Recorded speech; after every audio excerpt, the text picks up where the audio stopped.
Morning all, I'm heading to the Fleadh Cheoil today. I shall tell you exactly what that is when we get going, but we'll best be quick because the weather forecast is absolutely terrible.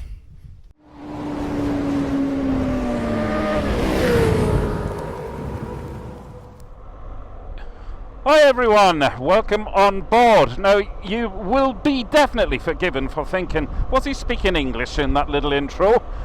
Because I wasn't, I was speaking Irish. Fleadh Cheoil actually means Festival of Music. Now hold on a second, if I put the visor down, since today is going to be all about the sound, you'll be able to hear me better. So every year there's well, I think it's Ireland's biggest traditional music. It is Ireland's biggest trad festival, traditional music festival, but not just that, dancing and Irish language speaking festival is on every year. It moves around most years, however, last year it was on in Mullingar, and it is again also on this year in Mullingar, which is where I'm headed today from County Cavan. So I've about an hour and 10 minutes of a ride in front of me. Lovely roads, as you can see. The festival now, albeit I'm going now on a Saturday afternoon, so the festival is on for about 8 or 9 days, and I won't be touching in this video, I won't be touching on the main acts in the pubs, which normally start, you know, early evening and go on till God knows what time, till the early hours anyway. But the festival attracts 20,000 musicians. And that's just the people who are playing the music. So apparently, according to reports, there's been an audience of 500,000 people. And people come from, well, around the world for this festival every year. It's something I've never been to, and I'm really excited today about going to see it, even though I'll only be scratching the surface. I'm only going to see the street performers today in this video. And that's what I'll be bringing you. And predominantly I've been to, smaller festivals, you know, around Ireland, of which there are a lot, because especially in the sort of countryside parts of Ireland, music is, well, trad music is very well played, especially in the Gaeltacht, the Irish language speaking areas. And I just love it. It's one of the many things of which there are loads that I love about Ireland. I just love the trad music, and if you're ever caught in a pub, you know, over in the west of Ireland or wherever, like even in Dublin, you know, and then a traditional music session just happens, you know, to break out, and I don't mean a gig where you pay to go in and see and the band starts at 9 o'clock. I just mean musicians who are in there having a pint. But a lot of people will take their instruments with them, just on the off chance that there are other musicians in there, and guess what? They invariably are, and it's just the most wonderful sight and experience to be part of. Now, I've been caught in many of them, especially when I've been away with work and we end up in a pub for a bite to eat or whatever, and it's just magical, that's all I can say. So ever since I started witnessing that happening about 20 years ago, I've always wanted to go to the Fleadh Cheoil.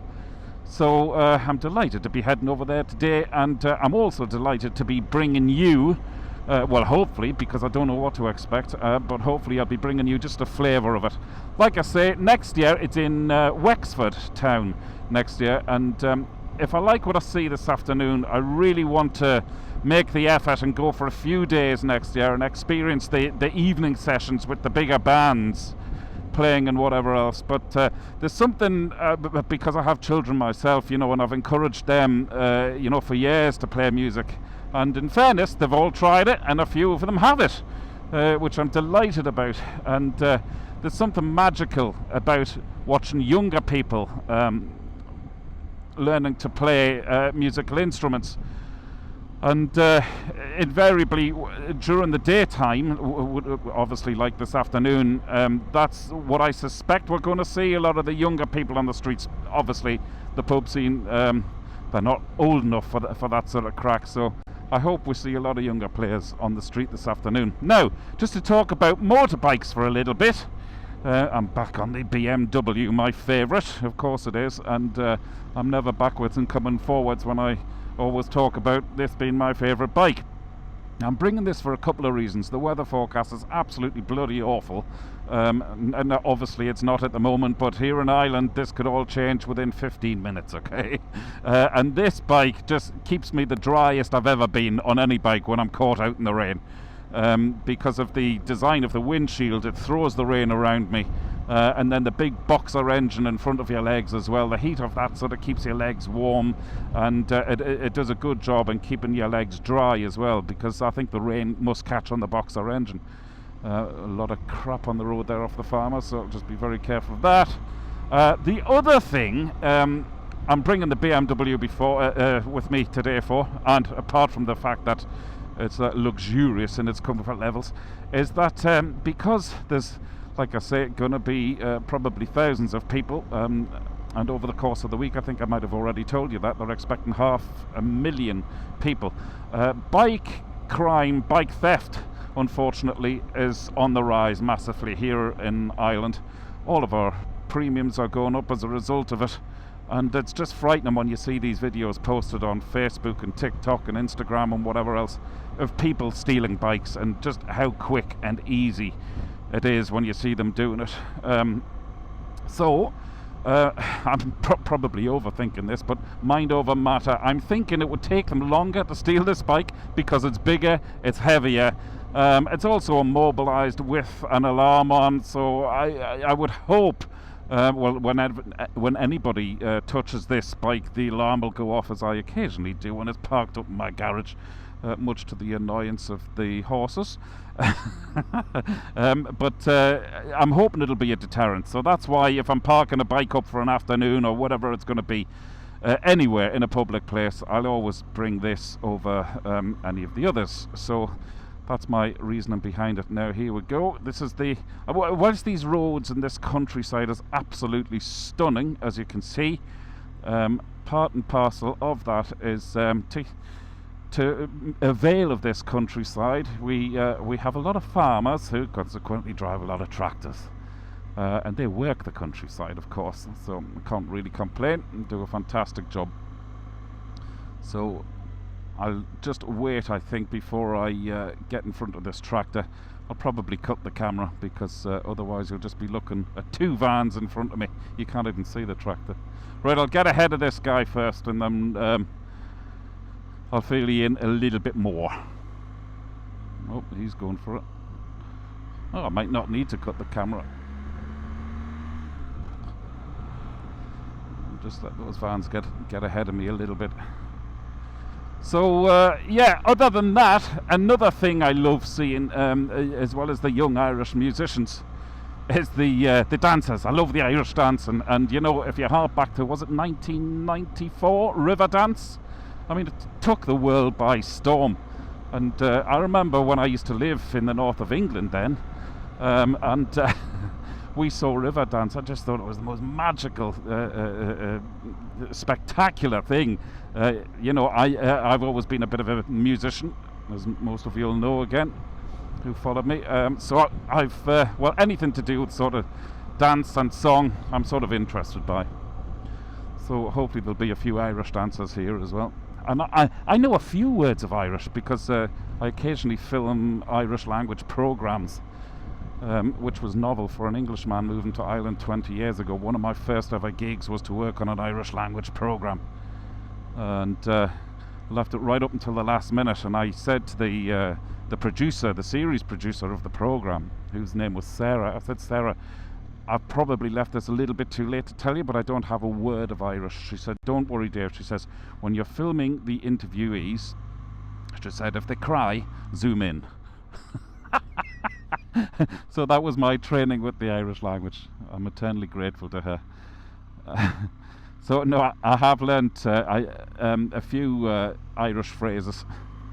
I don't think I could ever have a conversation in Irish, but you know that way when you go on holiday somewhere, it's quite easy to pick up, no matter what the language. Like, if you're there for a week or two, you can pick up a few phrases. Well, I've been in Ireland for 20 years, so I'm bound to have picked up a few things. Right, okie dokie. I think I'll cut the camera until we get there. I've just realised I didn't bring any spare batteries with me, but I have the battery in this camera as well, so if I do end up filming bits and pieces of music and the battery is on the way out, I should be okay. Hopefully I'll have enough power to bring you something on this video. Lots of loose gravel there. Okay, I am going to cut the camera, and in keeping with my Irish language speaking skills, for now, Shoei.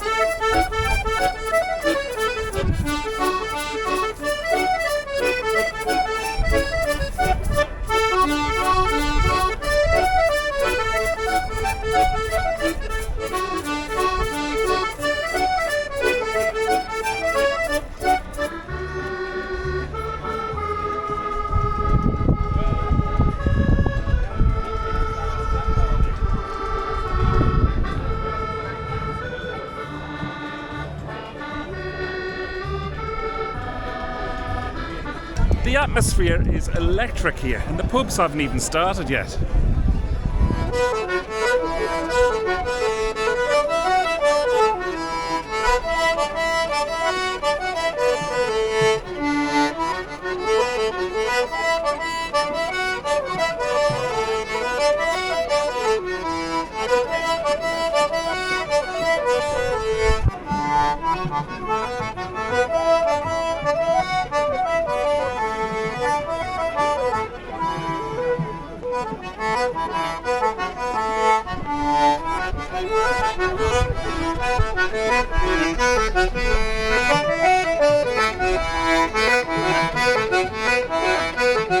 There's something quite magical about witnessing the next generation of traditional musicians practicing their trade here on the streets of Mullingar today.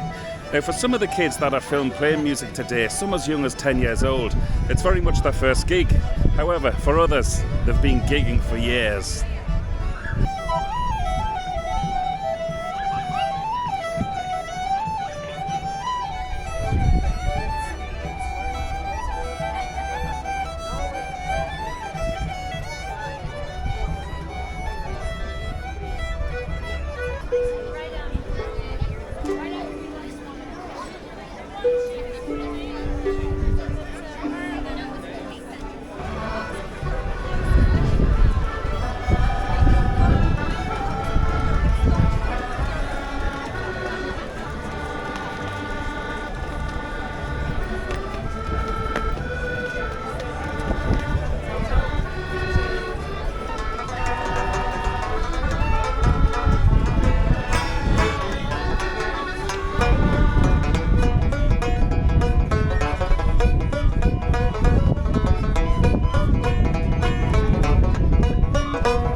Well, I wonder what your man Joe would think of all this.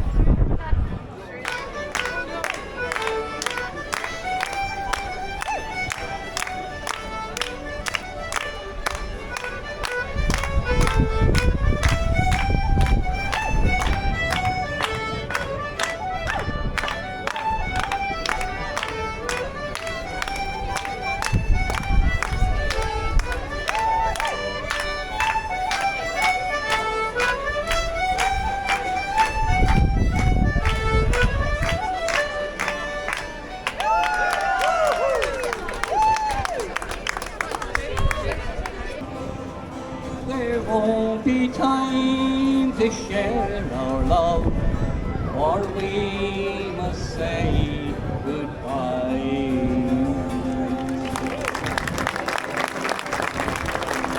Thank you very much. Thank you. Well, I hope you enjoyed that little snapshot of the Fleadh Cheoil here in Mullingar 2023. But seriously, I haven't even scratched the surface of it. But as usual, when you're on a motorbike, your whole day is determined by the weather. So, time to get moving, I think. Incoming storm.